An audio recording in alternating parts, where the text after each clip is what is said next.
ఎవరిని నమ్మకండి మేషరాశివారు. 2 రోజుల్లో మీకు నమ్మక ద్రోహం అనేది జరగబోతోంది. ఈ రాశివారు చాలా వరకు జాగ్రత్తగా అలాగే ధైర్యంగా ఉండాలి. వీరు ఎదుటివారి విషయంలో చాలా నమ్మకంగా ఉంటూ వారితో అన్నీ పంచుకుంటూ ఉన్నారు. వారు ఏదో ఒక సమయంలో మోసం చేస్తారు అన్న విషయం మీకు తెలియడం లేదు. ఆ సమయం రానే వచ్చింది. మరొక 2 రోజుల్లో ఇలా జరగబోతోంది. ప్రేమించిన వాళ్ళు కానీ, స్నేహితులు కానీ, బంధువులు కానీ మీ దగ్గర డబ్బు తీసుకోవడం కానీ లేదా మీకు ఇబ్బందులు కలిగించడం గానీ చేయబోతున్నారు. ఒకవేళ డబ్బు తీసుకుంటే తిరిగి ఇవ్వటం అసాధ్యం. అవమానాలు కనిపిస్తున్నాయి.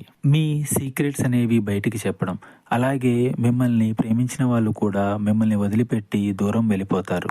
ఏదైనా మీరు చేయాలనుకున్న మీ సలహా సూచనలు మీకు అస్సలు పనికిరావు. మీ కుటుంబ సభ్యుల యొక్క సలహాలను పరిగణలోకి తీసుకోండి. చెడు ప్రయోగాలు చేయించే అవకాశాలు కూడా చాలా వరకు కనిపిస్తున్నాయి. ఏ పని చేయాలనుకున్నా ఎవ్వరికీ ముందుగా చెప్పవద్దు. ఇలాంటి జాగ్రత్తలతో పాటుగా కొన్ని రకాల పరిహారాలను చేయాలి. మీకు ఇంకా ఎటువంటి సందేహాలు ఉంటే ఒకసారి గురువు గారిని సంప్రదించండి.